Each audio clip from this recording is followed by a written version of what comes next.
BBC বাংলার অধিবেশন প্রবাহতে আপনাদের স্বাগত। আজ আপনাদের সাথে লন্ডন স্টুডিও থেকে আছি মানসী বড়ুয়া, আর ঢাকায় আমার সাথে থাকছেন আকবর হোসেন। বাংলাদেশের সর্বশেষ গুরুত্বপূর্ণ আপডেট সংবাদে আপনাকে স্বাগত। শুরুতেই সংবাদ শিরোনাম, পরে বিস্তারিত। প্রথমে জানাবো 11 দলীয় ঐক্যজোটের লিয়াজো কমিটির বৈঠক। রাজধানীতে বাংলাদেশ জামাত ইসলামী সহ 11 দলীয় ঐক্য লিয়াজো কমিটির বৈঠক অনুষ্ঠিত হয়েছে। আজ জামাত ইসলামের আমির ও বিরোধী দলীয় নেতা ডাক্তার শফিকুর রহমানের বাসভবনে এই বৈঠক অনুষ্ঠিত হয়। বৈঠকে সভাপতিত্ব করেন 11 দলের সমন্বয়ক এবং জামাত ইসলামের secretary general HM Hamidur Rahman Azad. বৈঠকে দেশের বিদ্যমান রাজনৈতিক পরিস্থিতি এবং চলমান আন্দোলনের 11 দলীয় ঐক্যের ভবিষ্যৎ কর্মসূচি নিয়ে আলোচনা করা হয়। এরপর জানাবো, খালেদা জিয়ার পোস্টার টানিয়ে কোনো অন্যায় করতে দেয়া হবে না, বিএনপিকে বললেন নাহিদ ইসলাম। সমালোচনা করলে সরকার আমাদের চোখ উপড়ে ফেলবে, এটাই তারেক রহমানের আই হ্যাভ এ প্ল্যানের অংশ। যারা দেশের বাইরে ছিল তারা এখন দেশে এসে আবার নতুন করে জুলুম নির্যাতন শুরু করেছে। খালেদা জিয়ার পোস্টার টানিয়ে কোনো অন্যায় কাজ করতে দেব না, এমন মন্তব্য করেছেন জাতীয় নাগরিক পার্টি এনসিপির আহ্বায়ক ও বিরোধী দলীয় চিফ হুইপ নাহিদ ইসলাম। এবারে জানাবো, ফরিদপুরে মাকে কুপে হত্যার অভিযোগে ছেলে গ্রেপ্তার। ফরিদপুর শহরে নেশার টাকার জন্য মাকে কুপে হত্যার অভিযোগে ছেলে রহিম শেখ 30কে গ্রেপ্তার করেছে পুলিশ। আজ 9টার দিকে সালতার গোট্টি ইউনিয়নের একটি বাড়িতে অভিযান চালিয়ে তাকে আটক করা হয়। এর আগে একই দিন দুপুর 12টার দিকে ফরিদপুর পৌরসভার 26 নম্বর ওয়ার্ডের আলিয়াবাদ এলাকায় আব্দুর রহমান মোল্লার ডাঙ্গি এলাকায় এই ঘটনা ঘটে। নিহত শামেলা আক্তার ওই এলাকার মৃত আকবর শেখ স্ত্রী। এদিকে এনসিপির কেন্দ্রীয় নেতাদের সঙ্গে শুভেচ্ছা বিনিময় করল শাবিপ্রবি ছাত্রদল নেতা।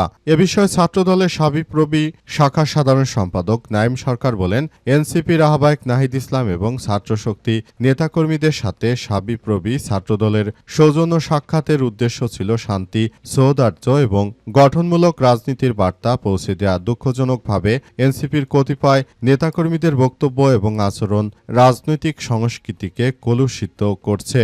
তবে এনসিপির যে নেতাকর্মীদের উপর আক্রমণ করেছে তাদের উপরও আমরা তীব্র ভৎসনা জানাই। এবং সর্বশেষ জানাবো, স্পেনের পরিস্থিতি ভয়াবহ। একদিনে ঢুকে পড়ল 50,000 মানুষ, নিহত বেড়ে 18। গত 24 ঘন্টায় সমুদ্র এবং স্থলপথে প্রায় 50,000 অভিবাসী স্পেনের উত্তর আফ্রিকান ভূখণ্ড সেউতায় ঢুকে পড়েছে বলে জানিয়েছে দেশটির স্বরাষ্ট্র মন্ত্রণালয়। মরক্কোর সঙ্গে সীমান্তবর্তী ছোট এই ভূখণ্ডে আইনের বিভিন্ন ফাঁকফোকর কাজে লাগিয়ে স্থায়ী বসবাসের উদ্দেশ্যে বিপুল সংখ্যক অভিবাসী প্রবেশের চেষ্টা করেছে। তে সীমান্তের নিরাপত্তা ব্যবস্থা কার্যত ভেঙে পড়েছে এবং ওই অঞ্চলে ভয়াবহ পরিস্থিতি বিরাজ করছে। প্রিয় দর্শক, এতক্ষণ শুনছিলেন সংবাদ শিরোনাম, এবারে বিস্তারিত।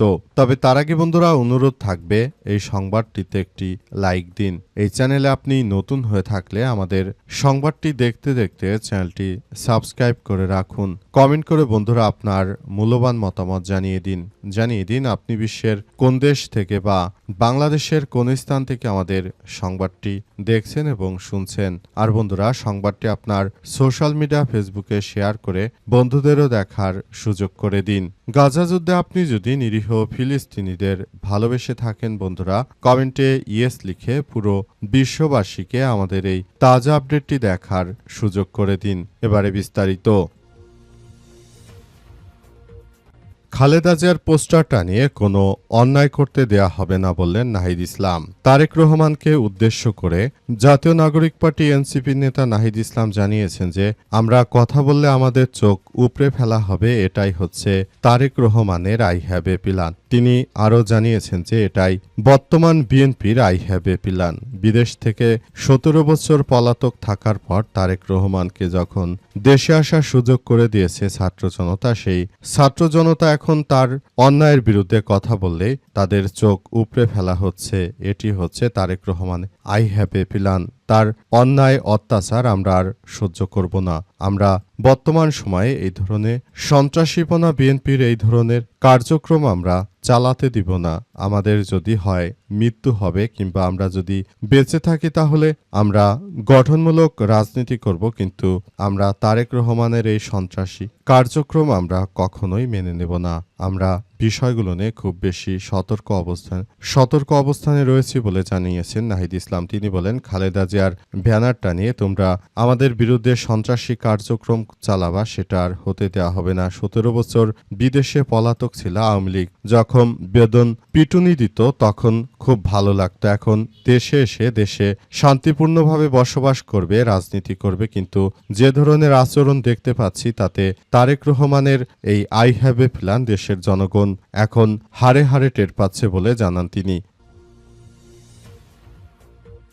ফরিদপুরে মাকে কুপিয়ে হত্যার অভিযোগে ছেলে গ্রেপ্তার। ফরিদপুর শহরে নেশা টাকার জন্য মাকে কুপিয়ে হত্যার অভিযোগে ছেলে রহিম শেখ 30কে গ্রেপ্তার করেছে পুলিশের সদস্যরা। রাত 9টার দিকে তাকে আটক করা হয়েছে।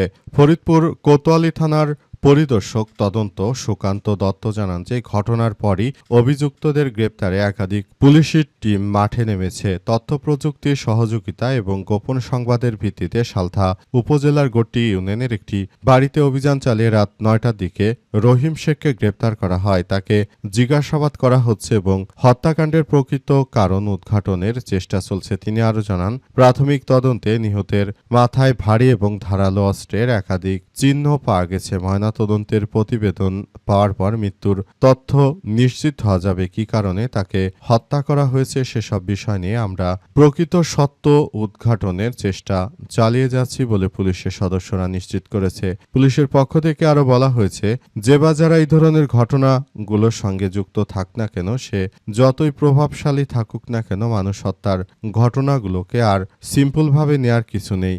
অবস্থায় উক্ত সন্ত্রাসীর যথাযথ আইনের আওতায় এনে তার শাস্তি নিশ্চিত করা হবে বলে পুলিশের পক্ষ থেকে আরও নিশ্চিত করা হয়েছে। এছাড়া আরও বলা হয়েছে, যাতে করে সবাই যথাযথভাবে কার্যক্রম চালিয়ে যেতে পারে এবং এটি তাদের সবার জন্য খুব ভালো সম্পর্ক বয়ে আনতে পারে, সেসব বিষয়গুলো নিয়ে তারা একসঙ্গে কার্যক্রম চালিয়ে যাচ্ছে।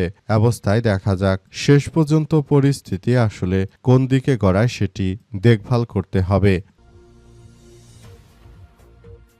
11 দলীয় ঐক্য জোটের লিয়াজো কমিটির বৈঠক। রাজধানীতে বাংলাদেশ জামাত ইসলামী সহ 11 দলীয় ঐক্য জোটের লিয়াজো কমিটির বৈঠক শুরু হয়েছে।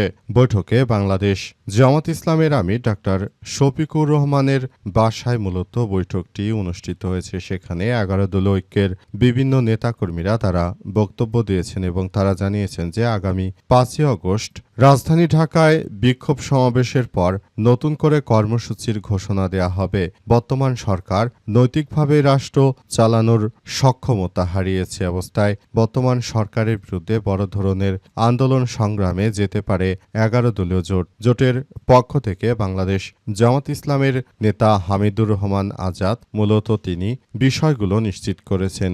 জামাতের আমির ডাক্তার শফিকুর রহমানের রাজধানীর বাসায় এই বৈঠক অনুষ্ঠিত হয়েছে।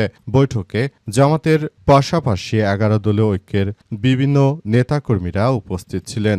অবস্থায় সবকিছু সেখানে থমথমে অবস্থায় বিরাজ করছে। পুরো পরিস্থিতি থমথমে অবস্থায় বিরাজ করছে। বর্তমান সরকারের বিএনপির বিভিন্ন কার্যপ্রণালী নিয়ে তারা আলাপ আলোচনা করেছে। বর্তমান সরকার দেশের মানুষের উপর যেভাবে স্টিম রোলার চালাচ্ছে, এটি আমাদের দেশের জনগণের জন্য খুব ভয়াবহ এক বিপর্যয়কর পরিস্থিতির সৃষ্টি করতে পারে। তাই ইতিমধ্যে সব বিষয়গুলো নিয়ে সবাইকে আরও বেশি সতর্ক এবং সাবধান থাকতে হবে। সবাইকে বিষয়গুলো নিয়ে খুব বেশি সতর্কতার সহিত কার্যক্রম চালিয়ে যাওয়ার প্রতি উদাত্ত আহ্বান জানানো হয়েছে।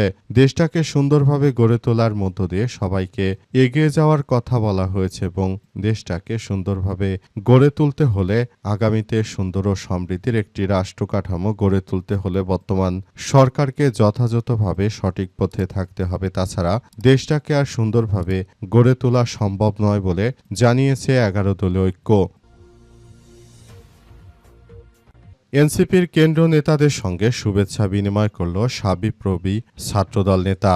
জাতীয় নাগরিক পার্টি এনসিপির কেন্দ্রীয় নেতাদের সঙ্গে শাবিপ্রবির নেতারা তারা সৌজন্য সাক্ষাৎ করেছে। শাহজালাল বিজ্ঞান ও প্রযুক্তি বিশ্ববিদ্যালয়ের নেতৃত্ববৃন্দরা তারা এই সৌজন্য সাক্ষাৎ করেছে।